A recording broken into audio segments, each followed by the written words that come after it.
3 March 1876 को Mrs Allen Crouch Olympia, Kentucky के करीब अपने फार्म हाउस के बाहर सोप बनाने में बिजी थी।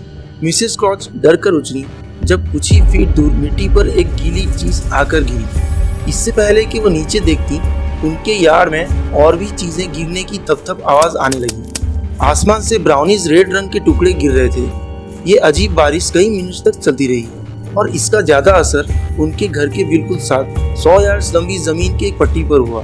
जब आसमान खामोश हुआ तो मिसेस क्रॉच वापस यार्ड को आई। जमीन पर ताजा कच्चे लाल गोश्त के टुकड़े बिखरे हुए थे। गोश्त के टुकड़े तकरीबन 2 इंच स्क्वायर के थे और कुछ इससे भी बड़े थे। ये देखने में बीफ लग रहा था। इसकी बदबू बहुत खराब थी। इस मिस्टीरियस गोश्त के सैंपल्स को जल्दी से अल्कोहल में महफूज किया गया और न्यूयॉर्क के टॉप साइंटिस्ट को भेज दिया गया। इन सैंपल्स में असली लंग टिश्यूज और मसल फाइबर्स मौजूद था। ये पक्की बात थी कि ये गोश्त की ही बारिश थी। अप्रैल 1819 में फ्रांस में एक ऐसा वाकया हुआ जिसने किसानों को घुटने के बल गिरने पर मजबूर कर दिया।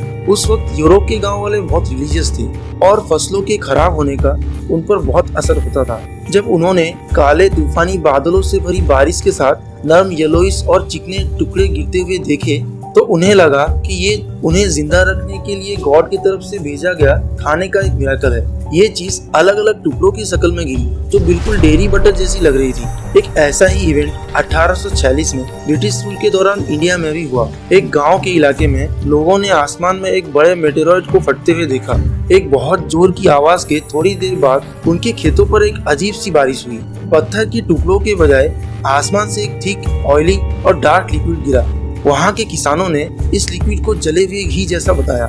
इससे कुछ साल पहले टिपू सुल्तान के रूल के आखिरी दौर में सेरिंगापट्टम के करीब बादलों से बर्फ का एक बहुत बड़ा टुकड़ा गिरा। इस इवेंट को एक ब्रिटिश बॉटनिस्ट बेंजामिन हेइन ने अपनी हिस्ट्री रिपोर्ट में लिखा था और बाद में 1843 में इसे ब्रिटिश इंडियन रिकॉर्ड बुक्स में कॉपी कर लिया गया। 1871 की एक ठंडी दोपहर इंग्लैंड में अचानक एक बहुत बड़ी हेलस्टॉर्म आई। जैसे ही आसमान से बादल गरजे, लोगों ने गिरती हुई बर्फ से अपने सरों को बचाने के लिए इधर उधर पनाह ली।